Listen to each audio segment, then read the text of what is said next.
Thank you. Well, good evening. It's 7:01, and we're going to go ahead and start with this month's talk. My name is Paul Nelson. I'm the, excuse me, a member of the board of the Woodland Green, and pleased to help provide and present this tonight in a series we have from, if you've not been here before, we do this from September through the end of May, take the summer off. But we do it once a month, and if you'll go to our website, woodlandsgreen.org, you'll see the calendar of events, and it'll be something that's interesting to somebody, I'll guarantee you. So I wanted to start just at Dr. Richard Gibbons is with us tonight. I want to start before I introduce him and proceed. I wanted to just say a few things about what they call housekeeping. I want to thank especially the young, I guess they're ambassadors, student ambassadors that we recruit from Wendy's help, Packer, and they're here and they're a big part of this. You know, I think we all understand that the youth, especially those seniors in high school in that area, are our salvation. And so we're always anxious to introduce them and to thank them for being a part of our efforts. Also wanted to talk about it's a board meeting we have on November the 2nd, and that will be at Hark. Public is invited, and as usual, when we have them in Hark and live, I will make brownies. So there's an added treat there that we didn't have for COVID for 2 years, but I'll be doing that again, and I hope you'll do that. It's live at the Hark facility, November the 2nd at 5 p.m. straight up. I also want to say, you remember last month we had the USGS provide the water table study for our area in Harris County about the levels of water in our aquifers here, excuse me, and the changes over time. Sorry, changes over the years and how we're doing with that. And that's now on our website. And I think it's been sent out all over that if you'd like to view that. It's our water, and it's a good idea to keep an eye on it. And if you'll look at it, if you didn't see it, if you did see it, I would encourage you to pass it on to people that should be interested and would be interested in the level of our water supply in Montgomery County, as well as North Harris County. So I think that's all I had on that. Again, Dr. Richard Gibbons, kind enough to take the time to speak to us tonight. I think in the introduction to him, it notes that was in Corpus Christi for a long time, and I said we've managed to have a little visit about Corpus because I spent some time down there, and there's no better place to get experience with birds. I mean, it's a haven, and facing the same issues we are, just not as quickly. So there was I guess it's been 2 decades on the Gulf Coast with bird sanctuaries and habitat, etc. So currently he's the director of conservation with Audubon Texas, and prior to that, Audubon Houston. So correct me if I'm wrong, Richard, but that's right. Yeah. And so it's exciting to have him. He is an ornithologist, not just an avid birder, but an ornithologist. And we welcome him here. I think he's going to speak. We're going to keep it as we usually do. I will, after the session is done, after he's finished, we're going to participate by asking you to share in the chat any questions or comments that you have. And then we'll try to get to all those as we can as time limit. So Richard, I'll be quiet now. Excuse me. If you'll go ahead and go, I'll mute myself so I can cough. That sounds good. Well, thank you, Paul, for the invitation, for help, introducing me to your organization. I've been in Houston area now. I'm in Missouri City, where my my family and I live. And we've been here for a little over a decade now. And I don't get to the Woodlands enough. Although my new boss, I've been with Audubon Texas now for going on 3 months, and you probably know Lisa Gonzalez. If you're in the Woodlands and have been around Hark much, then I'm very excited about working with Lisa and the team, and a very ambitious, necessary agenda for viewing conservation and using birds as a way to get conservation done, much needed conservation. So I'll start off with saying that, you mentioned, I would not have talked about this had you not just, said that I was an ornithologist instead of a birder, because, fresh out of undergraduate school, I had a biology degree and thought I knew stuff, but I didn't. And I, doing field jobs, whether Smith Point, Hawkwatch, or all over, lots of places in the Americas doing different kinds of bird jobs. I ran across some birders, and I was not a birder yet. I was a biologist, a field biologist, and had not yet caught the bird bug. And when people would ask me, I was like, "Oh, are you a birder?" I'm like, "No, I'm not a birder. I'm a biologist." But it didn't take me long, like, a few field jobs, until I finally realized that birders were like the best people I'd ever met. And I've just really done everything. And now I'm definitely a birder now. And I do whatever I can to hang out and spend time with birders, because I think they're great people. And I think they've got a good worldview, and they usually are doers, for the most of them anyway. So that's enough about that. So let me qualify this rather hyperbolic title for a talk, which is, how birds and volunteers can save the world. So that's a pretty tall order. So let me qualify and give some definitions here. All right, so some definitions. Volunteers here, we're talking about people that are contributing to science and policy. So when we're talking about Woodlands Green, the Woodlands Green, this is right up here. It's not just birders, but it is grassroots engagement for conservation or environmental issues. And so this is, even though we're mostly going to be talking about birds, just insert water monitor, invasive species removal, nature preserve, volunteering, any of that stuff that is working toward people better understanding nature and staying connected to nature, or improving the quality of nature. That's who I'm talking about. Save is, we're just talking about establishing a sustainable present, trying to stem the hemorrhaging of loss of biodiversity here. We're in the 6th great extinction, and it seems pretty slow to us, but on a geologic time scale, we're dropping species faster than anything in the past, other than, say, a giant meteor, and maybe even that fast. I'd have to ask somebody about that. And the world, we're talking just about the natural environment and all its glory and splendor. So maybe that tamps down a little bit of the save the world.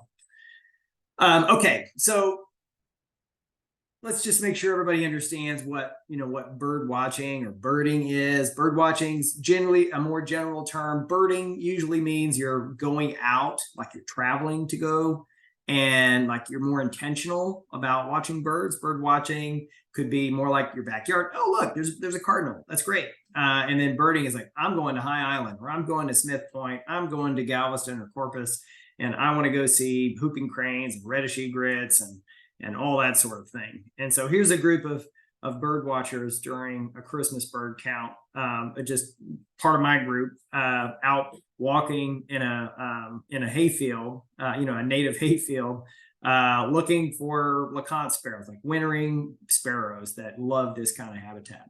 So the thing about birders and bird watchers is that this hobby is really closely tied to science.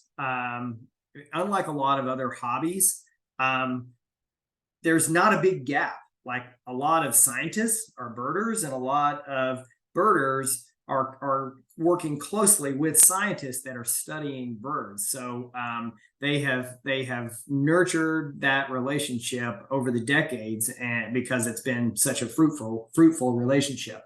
And the thing about birders is that they, or fishermen, or generally any anglers or outdoor types, is they are in tune with the ebbs and flows of nature. And birders are not just they are anything but just bird people. This morning I was in Bastrop with a group of birders, and our best bird of the walk was a coral snake. And we were eye natting all the different flowers, and had a liatris, a blazing star. I don't know which blazing star it was, but it was a really cool purple prairie flower, looking at some of the work they were doing. So birders tend to also be naturalists. And so it's just, it's one of those label things.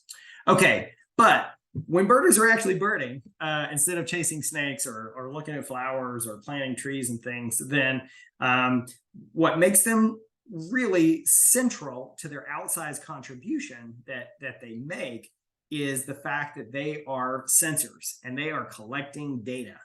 And so that's what makes them very powerful. There are other community scientists that are contributing data to bigger projects, and it's the same thing, but they collect the data, so they are sensors. So if you're any photography folks out there,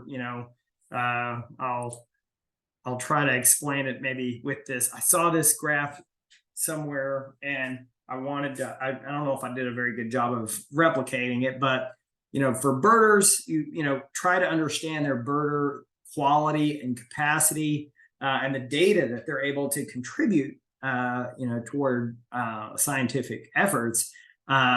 There's basically a growth toward, on your x-axis, you've got scientific and adaptive management value.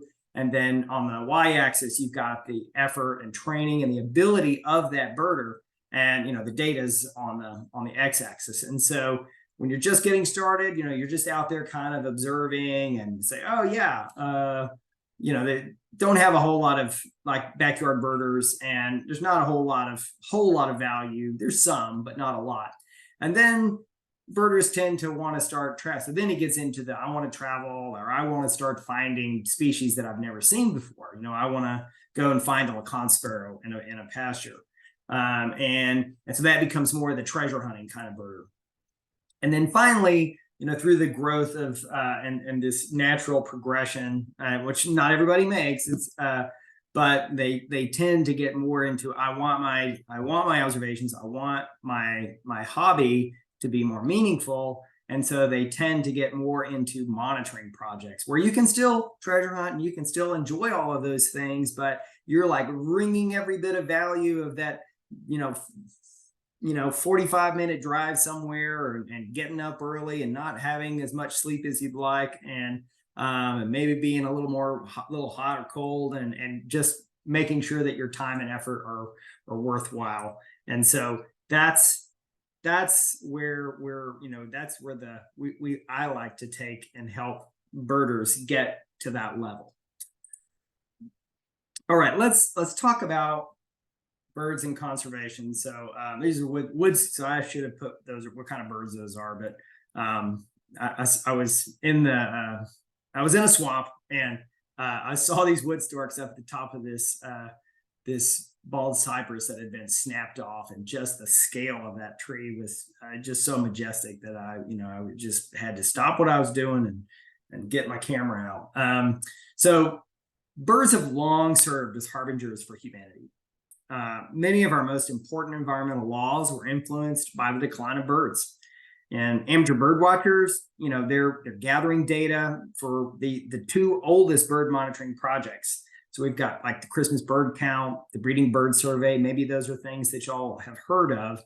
But nowadays, in addition to those, we also have projects exploring migration, population trends, so much more. We're all taking advantage of new data collection interfaces online like eBird, and new technologies and some old technologies like radar.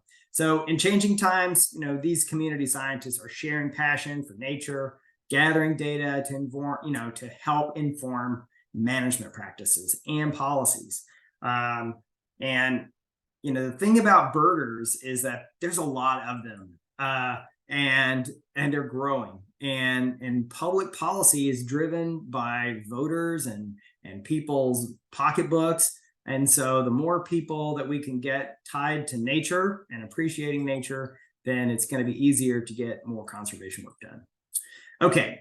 I like this quote by Teddy Roosevelt, because it kind of speaks to the two main arguments for protecting biodiversity. Like, wow, why should I care? Why should I do that? And that's utility. Like, is this thing useful to me, or inherent value? And I think this quote really, really sums it up. Birds should be saved for utilitarian reasons. Moreover, they should be saved because of reasons unconnected with dollars and cents, just because they're awesome and they're nature, and we shouldn't be the species, humans, that are responsible for them not being around anymore. So I really like that. And that's like the first National Wildlife Refuge over in Louisiana, Breton Island National Wildlife Refuge. Okay, so let's talk about North American bird conservation, because this is where I would say this is the climax of, in the world, the most bird conservation is happening in North America because of resources and lots of different reasons. But what makes birds really useful for large-scale conservation is that birds are in every habitat on the globe. Birds are there. They are bellwethers of the environment. So they're not in the AC. They're out there drinking the water. They're out there being exposed to all the stuff that we tend to, shelter ourselves from.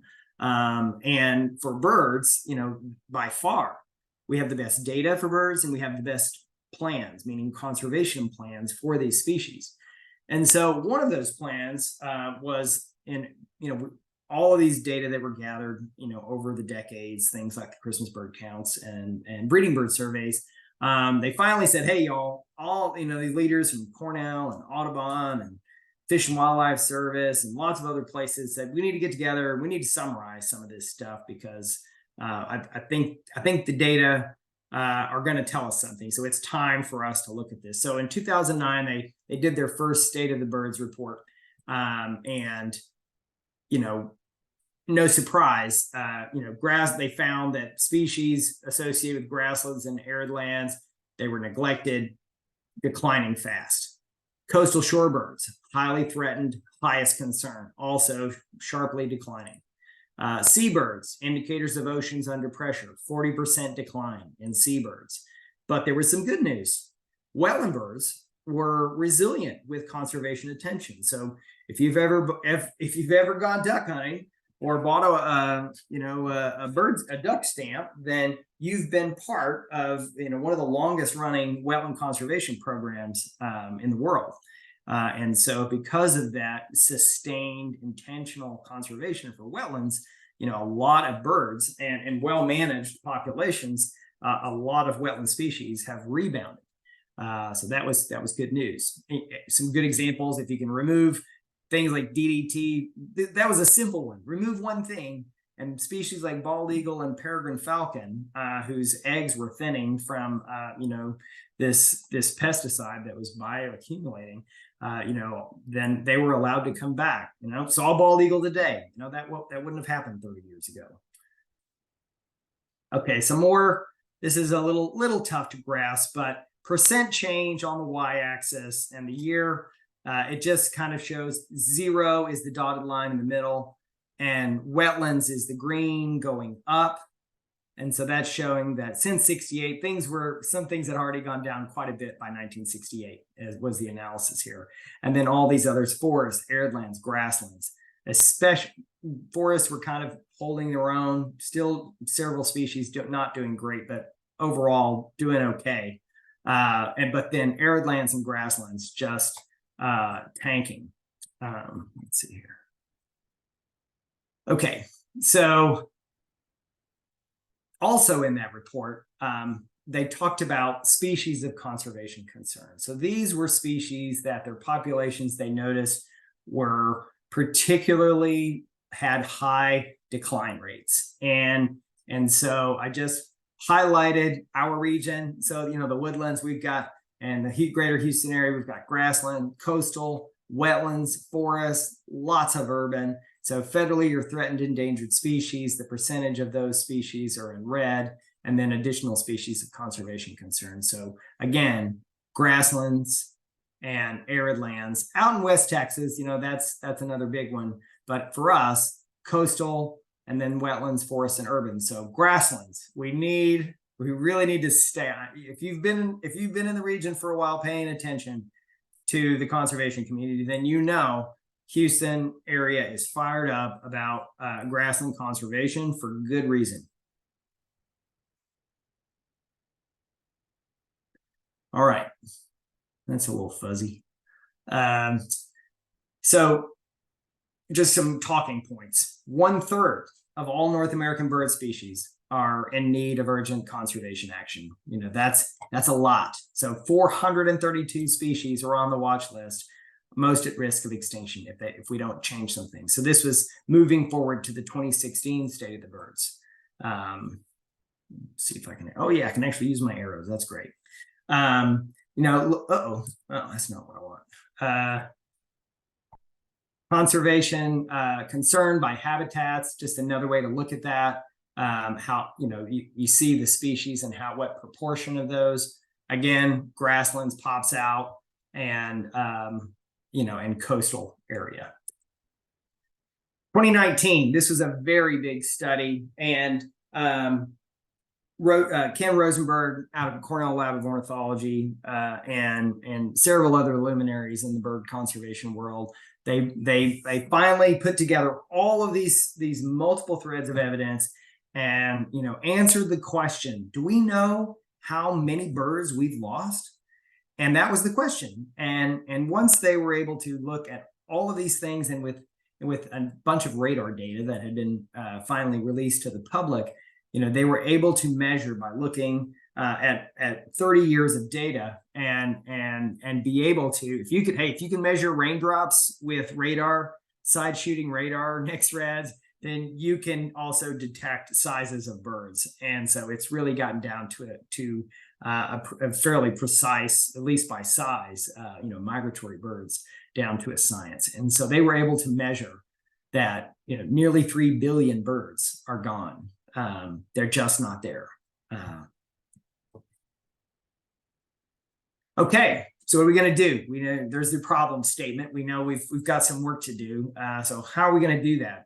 So, you know, conservation biologists, you know, at least bird conservationists, you know, we have really thrown out the political boundaries as we think about geographies, and you know, our planning scale is biogeographic in nature. So we have BCRs, which are TLAs, or 3-letter abbreviations. And so these bird conservation regions are the kind of place that how we think about the kinds of management or conservation that needs to happen in a given space. And so, you know, I like to think about it in the 3 R's. You know, if we're thinking about habitat in those regions, then if it's in great shape, then we need to save what's already in great shape. And if it's just kind of degraded, then we need to restore that and get it back up to highly functioning habitat.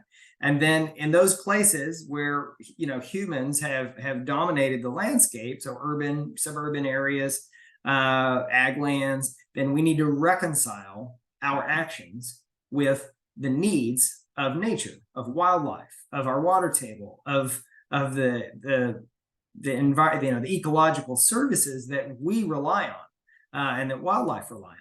And so that's something that I just keep in my head as we think about, you know, how do these project by project, where does it fall, and try to stay focused. And then all of that has to be thought about project by project in the adaptive management mindset. And so I know that, oh, adaptive management, maybe some of y'all are familiar with it, but it's just a formalization of the learning process associated with managing a system or a habitat or a sanctuary. So it's a structured, iterative process, of decision making when you don't know how things are going to turn out. And the object is to reduce uncertainty, right, over in this area. And so looking at this wheel, you've got an idea. Maybe it's, I'm going to remove privet from this area and I'm going to use this technique. And then we're going to come back and we're going to monitor it. And we're going to say, that technique didn't do very well. Maybe we should try hack and squirt instead of mechanical pulling. And maybe we need to try it a different way and then see how much we have responding, in like areas. Measure those results, look at it, pump it right back into the cycle and say, all right, we need to change the way we're doing this and adjust and stay at it. So that's adaptive management. Birders and other community scientists, they can help with this labor-intensive step of measuring the results. And so I'm glad I put that circle there to remind myself. That monitoring piece in adaptive management, I've heard some people call it the M word because a lot of funders, they don't like funding monitoring because it's like, is it going to do any good? But if you're putting conservation on the ground in projects and you're not measuring how, what the results are, and then monitoring the birds or the grass or whatever it is that you're targeting, then how are you going to know your results? So it's expensive, it's time intensive. And so getting volunteers to help with that, it can increase that signal speed, the quality, and the quantity. And so birders have filled a very large part of that space. Here is the United States of BCRs. And so for us, those responsible for, stewardship and recovery of bird species, we think about, these are the bird conservation regions that we think about. And so we are 37, the Gulf Coast marsh and prairies. And so whether you're over in Southwest Louisiana or, further down the coast in Texas, there's a lot of marshes, there's a lot of grasslands, and it's really flat. And the birds and the plants are, for the most part, a lot alike.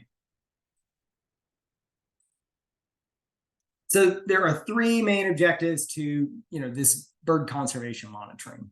And so thinking about, wow, maybe I like birds. I want to go out and monitor, and I wonder, what's it going to do?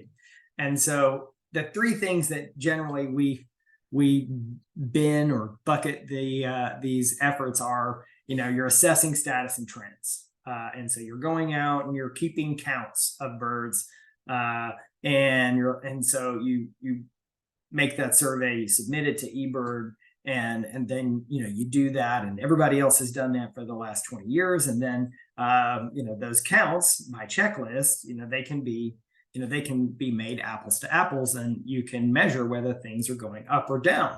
And another thing is just to understand ecological processes. And so if you are out and you're measuring and you're birding and you get this checklist, or and you've noticed that some species is here, and maybe iNaturalist, you've got all this Kansas blazing star, and then all of a sudden some other species start doing really well, then you can start understanding better those relationships. And then a big one is assessing management. And so if you're doing a restoration project and you had a before and then you have an after, and then that's really the adaptive management side of that, is that you can use that as the response variable for your management. So here are some ways that volunteers get involved. The Christmas bird count is, I'm not going to get this right, but it's at least 120 years old. this started way back when there used to be a side hunt during Christmas, and whatever group that went out and shot the biggest pile of dead stuff won. And they're just, the piles were getting smaller and smaller, and there were some ornithologists in New York and beyond, and said, you know what, why don't we just count birds instead of shooting everything? And that's how the Christmas bird count was started. And so now it's massive. It's throughout the Americas. In Texas, we have a ton of counts. And if you want to get involved, then go to Houston Audubon's website, and they've got all the Texas bird counts there, and contact information, the dates, whether they want volunteers. Not all of them do. They're happy with who they have, but it's a great entry point, and they're very kind, and they'll take noobs, newbies, and let them be, you can keep notes, or you can go along with somebody and help them and learn. Another big one is the Breeding Bird Survey, another volunteer, huge citizen science, community science project. Started in '66 till still going. It's in the breeding season versus the Christmas bird count, which is a winter season. Failed to mention that. And so this was kind of a counterpart, to that. And so it's different. It's almost a 25-mile driving route. You get to your points, and you do a 3-minute point count every half mile. So you're there, you're looking, you're listening. So these are usually high-level birders that are able to do a breeding bird, a BBS, a breeding bird survey. And it's a badge of honor. So, yeah, I got a BBS route. And you are, having that same person do it year over year is really valuable to making, to being able to measure change over time. Another way, another volunteer effort. This is still with the breeding bird survey. So these are the kinds of data that can come out of breeding bird surveys. And this is Inca doves, which I don't know, everywhere I've gone, I know Inca doves have been really declining pretty fast everywhere. And so this shows percent change over time. And so with the breeding bird survey data, that can show you, that tracks with what I've been seeing just anecdotally. Another example is bird atlases, where there's much more intentional, or you don't have that sampling bias where birders like to go. So this way, it's in different parts of the state, or you're trying to get good coverage all over the state. Here you have Inca doves, and it just shows it's like presence or absence.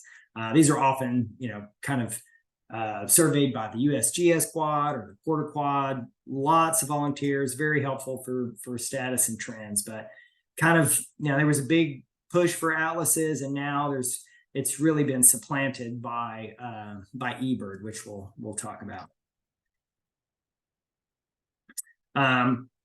This was something that I worked on with a few people when I was at LSU. We did the Louisiana Bird Atlas project, and we used this new tool called eBird, new back then. And we kind of got everybody excited to get people to go out in different parts of the state to bird. So looking at Inca dove here, you could see where we found those in the different times of year. In the summer, so we did it in the summer, and we did it in the winter as well. So for what should be a resident bird, those things make sense. And you're going to get more in the breeding season when they're calling. Your detection probability is higher than in the winter, but pretty cool. So it took about 10 years to get the data from these two Atlas projects. Whether it was the Texas Atlas, it takes a long time to get these projects from planned to completed. That's changing. Just some counts around it. This is out of date, I know. I think Houston Audubon, I added this when I was there for a while. They have urban counts. Maybe I'll have a count up there just to go. And if you have an area that you want to survey, Houston Audubon They'll give you a protocol and try to help advertise and get people to come and join your bird walks. If you have an area where you want to start doing a regular survey, then you can start an urban count and start building up those data. Okay, so I alluded to this, but there's been this lag time for bird data, and whether it's Christmas bird count data and final, or looking at Christmas bird count data and breeding bird survey data and all those years, and then finally, what was like 2016, where they said, hey, we really need to analyze this. I know they were doing other analyses, but the point is that it was very labor intensive to get all of these data together and to analyze it and to publish it and then to get that information out and interpreted. And so we are in a new day. We're a new day and age where that lag time is going from years to days and to minutes. So let's talk just briefly about our birds. And in North America, we've got, of all the bird species, meaning all the bird species in the world. So, plus 10,000, going on 11,000 once all these cryptic species are found. But 19% of those species are migratory. North American bird species, 70% of North American birds are migratory. And of those, 80% of our birds migrate at night. And that is a shocker to a lot of people. It's like, well, I don't see the birds. Yeah, they're migrating at night. And because they're using celestial cues, they're taking advantage of cooler. They're running basically like a 60-hour marathon in some cases. And so cooler weather is good. I know if it's 60 hours, it's not just nighttime, but which is a fair point. But they initiate at night, and many of their jumps are all in one night. So this is something that we've been trying to do meaning the collective ornithologists, for 50 years. And we didn't understand this in North America, this nocturnal migration. But Lowry and Newman, they asked all these folks back in October of 1952 if they would go out and look at the moon. And they said, would you please go out, look at the moon with your spotting scopes and see if you see birds flying and what direction they're going. And so these folks, they said, okay, we'll do that. And they went out, and it took them 15 years to process all that data for 4 nights that they measured this in October. And so this is, well, let me see. I don't even know what I want to say on that. But I will be able to say it with eBird. So, all right. So eBird now is this great set of tools. There's like new stuff coming out all the time. It was originally kicked off by Cornell and Audubon. Cornell took it and ran and has just done amazing work with it. I use it all the time. And essentially, it's a carrot-driven project where we're going to help birders organize all of their records and help them bird better, help them bird more, and archive all their data for them. And in exchange, we're going to get to use their data for science. And it's a pretty sweet deal. And so there's often some separate doors. This is just the Texas eBird front door to eBird, but you can use the main eBird. It all goes to the same place. And eBird is growing like crazy. This is through 18, but it is global. It's not just the Americas. So all species checklists are growing like crazy, and new users all over the world in every country. And so those data are helping generate maps like this, relative abundance. We're looking at eastern meadowlark here, And so using those data, we can use, we can generate these niche models, these distribution models that show, where they are year round, where they are in the breeding season, in the red, where they are in the non-breeding season, and where you might see them in, during migration. This, Lowry, they would have, been slack-jawed seeing something like this. It also allows, because you have so much data, there's some noise. There's a lot of things in place to prevent, to kind of keep the noise and the errors and filters, and more volunteers helping to make sure the data quality is high. But there's so much data that the noise gets swamped, and then you can start looking at things like trends. So here you see a map for the bigger the red dot, the higher the decrease in population for eastern meadowlark over time. So that is some pretty fine scaled information for that species, and it's great for hypothesis generation. And then for the non-breeding season, it's like, oh, okay, so yep, down, everywhere down. In a few places they're not, so that's interesting. So why are they up there? Maybe there's more birders there. Maybe that was, or maybe they've cleared, or maybe there's giant restoration efforts up there, or maybe they've cleared a bunch of forest and now it's something else. Don't know, but it's still a pretty cool tool to start asking those kinds of questions. It also will help you by where it is and where that checklist is, and lining that up with some good land use land cover data. You can look and see where those, by month, what habitat types those species are in, which is pretty cool. No big surprise there, grasslands. Okay, another thing that can happen now that we've got all these data, and now that we've got all of these radar, these radar data as well, you can start predicting in real time.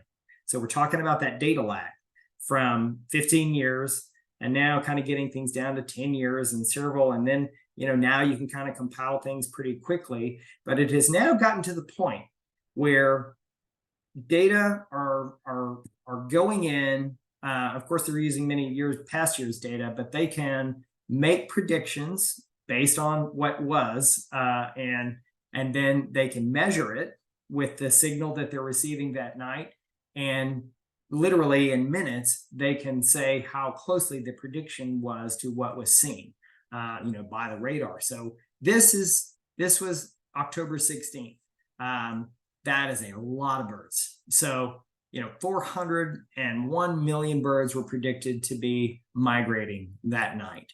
And so you can predict migration intensity. You can see where, oh, we should probably turn our lights out. We should probably keep our cats in. We should probably, reduce as many threats as possible when this many migratory birds are passing through our region. And so the birdcast is now, tightly connected with, a lot of the lights out alerts that are happening around the country, especially bird cities in Texas. So that's another program. Texas Parks and Wildlife and Audubon Texas help different cities pursue a series of threat reduction and restoration projects for birds. And so right now in the pilot season, if you're in one of those bird cities, then we'll send you a lights out alert based on birdcast. All right, so birders are an economic force. They spend a lot of money, and it is often the thing that gets our decision makers' attention. So it is an $80 billion a year U.S. industry. So, sometimes like, well, should I travel and spend the gas money? Okay, maybe get an electric car. But if you do travel, then your wildlife travel, it can save wildlife. So, there's nature-based tourism, and then there's true ecotourism, where the money that you spend in a place goes directly into improving and saving that nature. So if you're going, to a nature preserve in Ecuador, and the reason that place is open is because nature tourists are coming and visiting that place, you are part of keeping that nature there, and that's powerful. But even locally, things like Featherfest or Space Coast in Florida did a study in 2017. Their 5-day festival was generated 1.3 million to the economy, and those are numbers that get attention of decision makers. But really, what this all boils down to is people. And looking at the Woodlands Green website, I was impressed, and I was happy to see that the connection that you all make with the next generation, and that it is all about passing on information. It's about mentoring our leaders. It is about helping them have a deep connection and understanding of what they're going to be making decisions about, and that's really what a lot of this monitoring and getting out there is about to me. And so I like to say, man, give people something to do. How do I get started? So, no good talk if you don't have a Venn diagram. It's like, why even try? So go out, enjoy nature, and birding, or botanizing, or pulling privet. I don't know anyone that enjoys that, but it sure is rewarding. And if you can, contribute data, and if you can and you're able, share your passion about nature, whatever that may be. And almost always it's going to be a combination of those things. So find your sweet spot of where what you can do, and be a positive force. So I'll leave you with this. I just like this quote from Rachel Carson, and I'll open it up and be happy to take any questions. Rachel kind of started a lot of that, didn't she? Yeah. Thank you so much. I have some questions, but I also wanted to, before I forget, that a lot of these lectures, our goal is to demonstrate the connectivity of all these different topics. We have someone speak to the Galveston Bay report card once a year to talk about the estuaries, the lack of, the loss of wetlands, etc. And basically a Spring Creek, talking about the water quality there, but it all goes down to the bay. And so we have a impact, and just remember that what we do here affects not only the water quality in Galveston, but the bird population and what they have to thrive on, etc. And I also wanted to say that I think all of us probably feed birds one way or another, and it's a great thrill to do that. But I think, excuse me, participating in the Cornell or the Christmas count or eBird, I think that takes it to another level, because I think one thing we learned a long time ago is you can't fix what you can't measure. And with that data, just think of all the people throughout our community just turning in what they see, and doesn't have to be too complex, or you don't have to drive 80 miles. But all the data that you can turn in is very easy to do, and it has a great impact on what we know about our population. But I wanted to ask you about what we can do. The Woodlands is certainly unique in the forest, but is there anything else that we can do in our local, other than maybe Sure. plant native species or whatever else to help? Yes, there are so many things you can do. Whether it's paying attention to your city council and ordinances that might be affecting your city, and your parks and recreation department, and working with them to see how how you can help them, or how they can help you, and making sure that when things are planned, that they have all the voices at the table. So you mentioned the card, the Galveston Bay report card. We are working to expand that beyond just the water birds, and so I hinted at that in this talk with some of those trend data, but we, several of us, we did a little pilot project with HARP, the Houston Area Advanced Research Center, and we did a state of the, I forget what we called it, but it's a regional state of the birds, and it's on the HARP website, and so what we would like to do, and Aaron, you could ask Aaron Kenny about it if you guys were over there, but we're interested in helping the report card have a full watershed report on what can be done. So you all have plenty of habitat up there. You have stopover habitat. You have development like the rest of us in the Houston area, and so how you try to have more set aside habitat, or make the habitat that is set aside the highest quality that you can. That's all meaningful work. Everything is habitat. If it's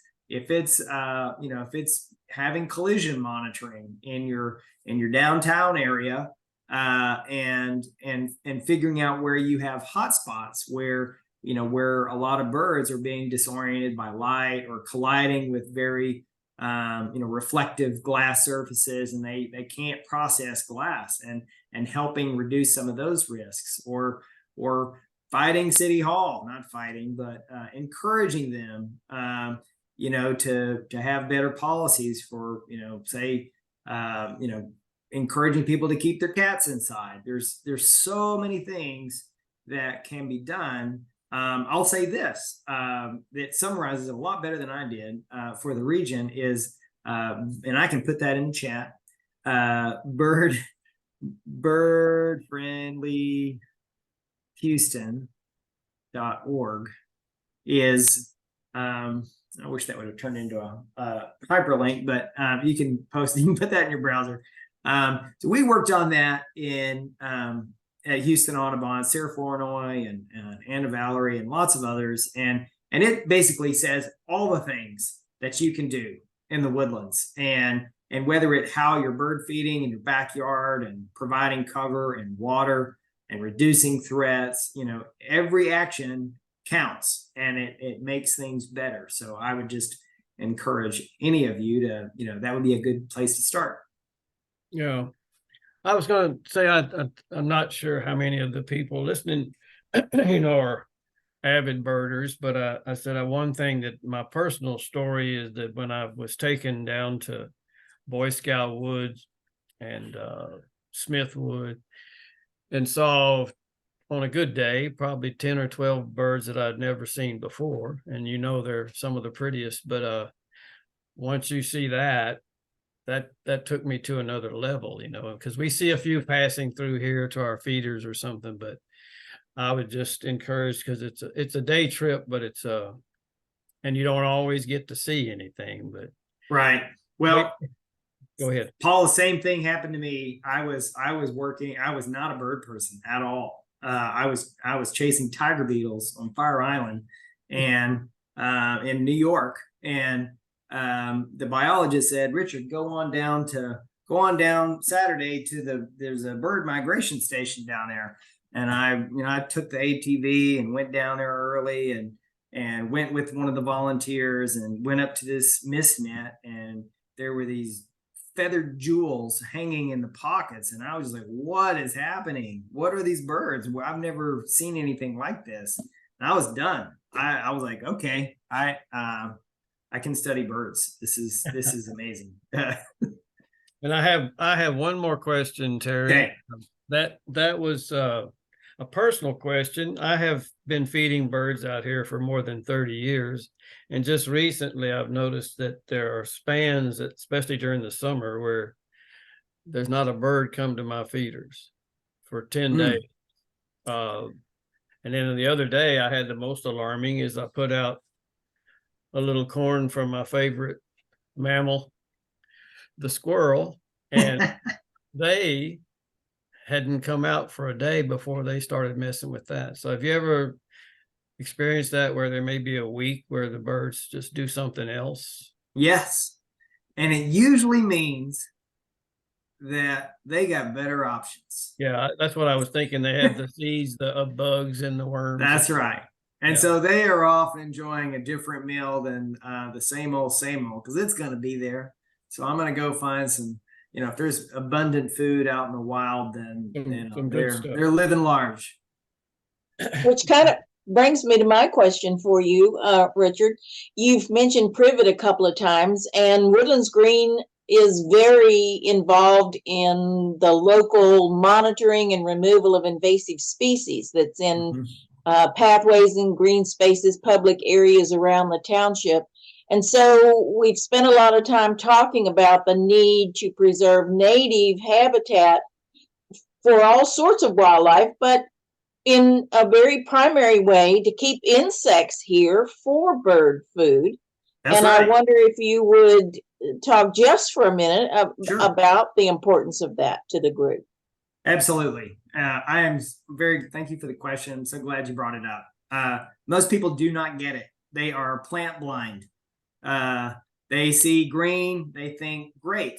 But if it is a species that evolved in Australia or Asia or another continent that has not been in contact with our fauna for millions of years or even hundreds of thousands of years, then our bugs are not going to be able to eat those plants. And if our bugs can't eat those plants, then our birds and other wildlife won't have any bugs to eat. And so it becomes, when we have a exotic invasive species like Chinese or Japanese privet, which was an ornamental, and it was brought in for exactly that reason, is because the bugs wouldn't eat it, right? Makes sense, except that it escapes, and now it's in the wild, and now it's taking over because it doesn't have any natural predators like the kudzu or so many others. And so people don't see it because they think it's just, oh, that's a Yopon holly. No, it's not a Yopon holly. Look at the leaves. Nothing is eating those leaves.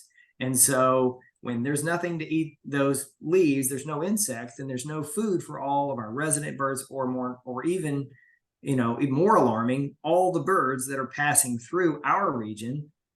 2 billion birds pass through Texas every year in migration, and they need that. They need that fuel to carry on with their migration. So any bit of privet eradication and Chinese tallow, and go to texasinvasives.org for the dirty dozen, and if you can get the Woodlands to adopt some more strategies to get rid of all those exotic invasive plant species and stop planting them, then that you will be my hero forever.